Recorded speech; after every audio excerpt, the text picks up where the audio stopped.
Good morning. આજે આપણે અભ્યાસ કરશું ફોટો ઇલેક્ટ્રિકની અસર. જો 1887માં પહેલી વખત હેનરી હર્ટ્ઝે ફોટો ઇલેક્ટ્રિક અસરની સૌપ્રથમ શોધ કરી હતી. ત્યારબાદ લેનાર્ડ અને હોલવાસે આ ઘટનાનો વિગતવાર અભ્યાસ કર્યો હતો. તો શું છે, સૌથી પહેલાં સમજી લઈએ કે ફોટો ઇલેક્ટ્રિક ઇફેક્ટ શું છે. તો જ્યારે કોઈ તમારી પાસે ધાતુની પ્લેટ હોય છે, એની ઉપર જો પ્રકાશ આપાત કરવામાં આવે તો પ્રકાશના કિરણો આપાત કરવામાં આવે તો તે ધાતુની પ્લેટમાંથી ઇલેક્ટ્રોનનું ઉત્સર્જન થાય છે. બરાબર, આ ઘટનાને શું કહેવાય છે? ફોટો ઇલેક્ટ્રિક અસર. બરાબર, આ વડે જે ઇલેક્ટ્રોનનું ઉત્સર્જન થાય છે તેવા ઇલેક્ટ્રોનને શું કહેવામાં આવે છે? Photo electron. બરાબર, તો આ ઘટનાનો પ્રાયોગિક રચનાની વિગતવાર સમજીએ તો આકૃતિમાં દર્શાવે છે એ છે ફોટો ઇલેક્ટ્રિક અસરની પ્રયોગની રચના.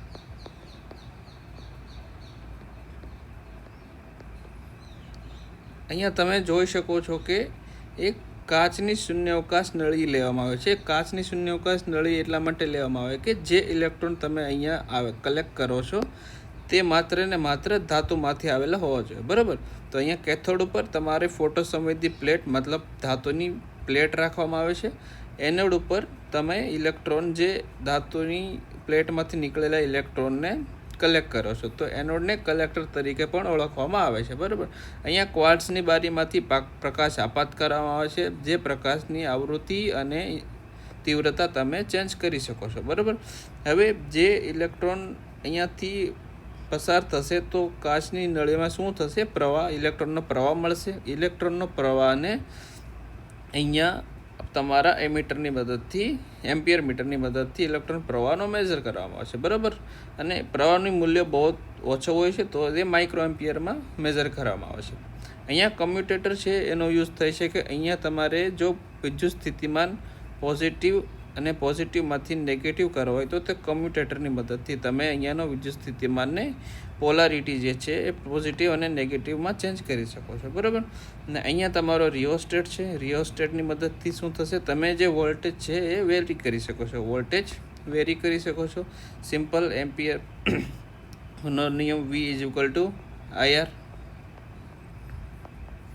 જેમ R વેરી કરશો V પણ વેરી થશે. બરાબર, હવે અવલોકનોમાં જોઈએ કે આ પ્રયોગોના અવલોકનો શું કહે છે. તો સૌપ્રથમ એવું જાણવા મળ્યું કે જેમ તમે આપાત પ્રકાશની તીવ્રતાની આ પ્રવાહ ઉપર શું અસર થશે. બરાબર, તો તીવ્રતા તમે ચેન્જ કરો છો તો તીવ્રતાને હંમેશા, જે વસ્તુ વેરિયેબલ છે તમે એને હંમેશા એક્સ એક્સિસ ઉપર રાખશો અને જે તમે મેઝર કરો છો એને વાય એક્સિસ ઉપર રાખશો. બરાબર, અહીંયા તીવ્રતા આપાત પ્રકાશની તીવ્રતા, આપાત પ્રકાશની તીવ્રતા એને કહી દો I, અને જે તમે કરંટ મેઝર કરો છો એને કહી દો સ્મોલ I. તો એવું જાણવા મળ્યું કે જેમ તીવ્રતા વધારે તેમ તમારો વિદ્યુત પ્રવાહનું મૂલ્ય વધારે. બરાબર, તો એનો આલેખ કંઈક આવો મળશે, સીધી રેખાનો. બરાબર, આ અવલોકનોમાં જાણવા મળેલ છે કે જેમ જેમ આપાત પ્રકાશની તીવ્રતા વધારવામાં આવે, આપાત પ્રકાશની તીવ્રતા વધારતા પ્રવાહનું મૂલ્ય પણ વધે છે. આ અવલોકન સૌપ્રથમ જાણવા મળ્યું કે પ્રવાહની આપાત પ્રકાશની તીવ્રતા પર આ રીતની અસર જોવા મળે છે. બરાબર, બીજું, હવે જો આ વોલ્ટેજને ચેન્જ કરતો, જે વોલ્ટેજને રિયોસ્ટેટની મદદથી વધારવામાં કે ઘટાડવામાં આવે તો એની પ્રવાહ ઉપર શું અસર થાય છે. બરાબર, તો અહીંયા હું એક્સ એક્સિસ ઉપર એક્સ અક્ષ ઉપર વોલ્ટેજ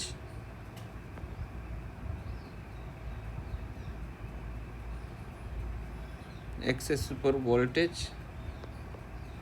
અથવા તો વિદ્યુત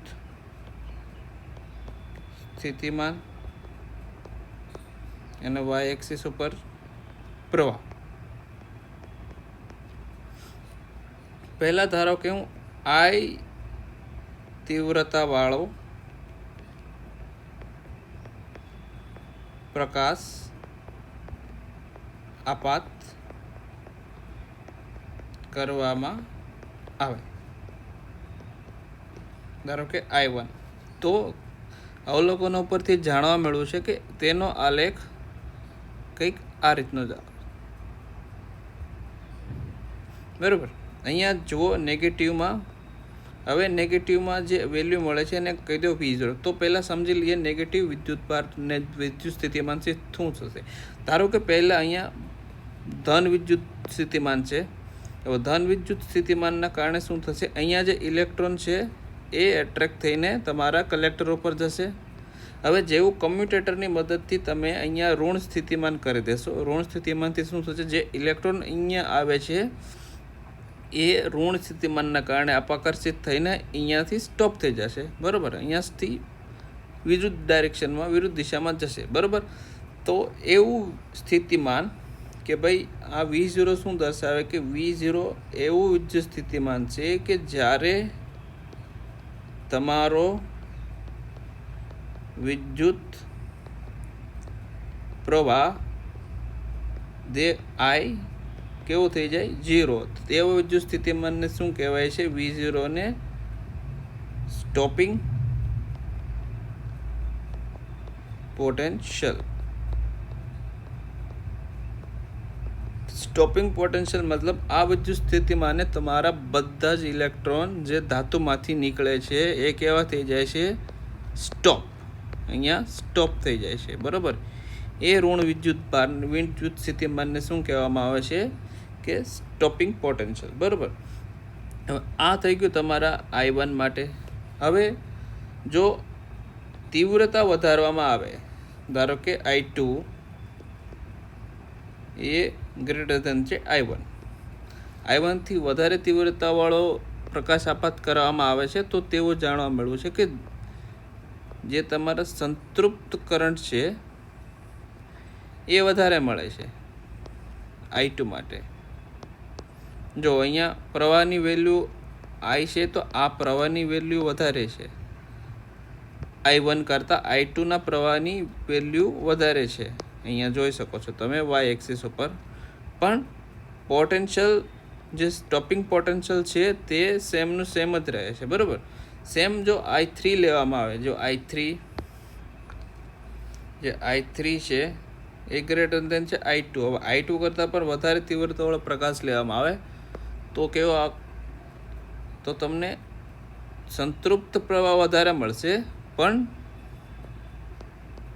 સ્ટોપિંગ પોટેન્શિયલ છે, જે સ્ટોપિંગ પોટેન્શિયલ એ તો સમાન જ મળે છે. તો અહીંયા તમે જોઈ શકો છો કે I3 greater than I2 and greater than I1. પણ જે તમારો સ્ટોપિંગ પોટેન્શિયલ છે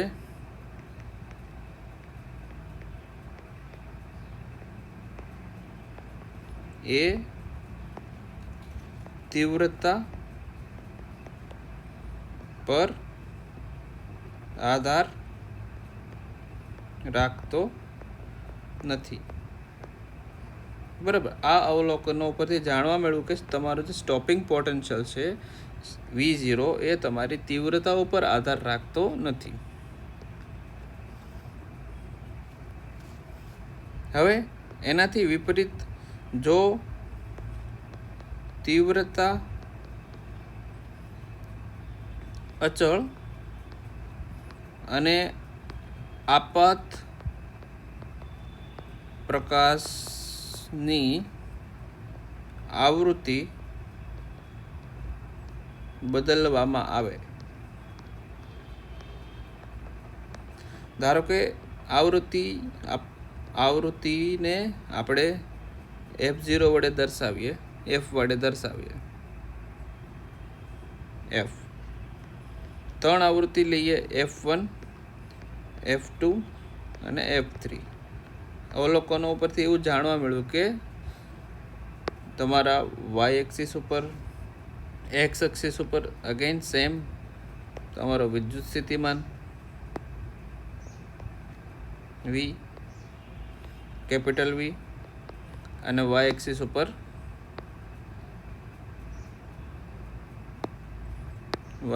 ઉપર તમારા આપણો વિદ્યુત પ્રવાહ આઈ. બરાબર. તો હવે તીવ્રતા, ધારો કે તીવ્રતા I0 ફિક્સ છે, તો આ આલેખ મળ્યો તમને. ધારો કે આવૃત્તિ, આની આવૃત્તિ કહી દઈએ આપણે F1. હવે બીજી આવૃત્તિ લઈએ F2. તો એનો સ્ટોપિંગ પોટેન્શિયલ અલગ મળ્યો. આનો V1 કહી દો, આને V2 કહી દો. હવે ત્રીજી વખત આવૃત્તિ લઈએ F3. આ છે F1, F2 અને આ છે F3. તો એનું વિદ્યુત સ્થિતિમાનનો પોટેન્શિયલ, જે તમારો સ્ટોપિંગ પોટેન્શિયલ છે, એ અલગ અલગ મળે છે. તો તેના ઉપરથી સાબિત થાય છે કે તમારો સ્ટોપિંગ પોટેન્શિયલ આપાત પ્રકાશની આવૃત્તિ પર આધાર રાખે છે. બરાબર.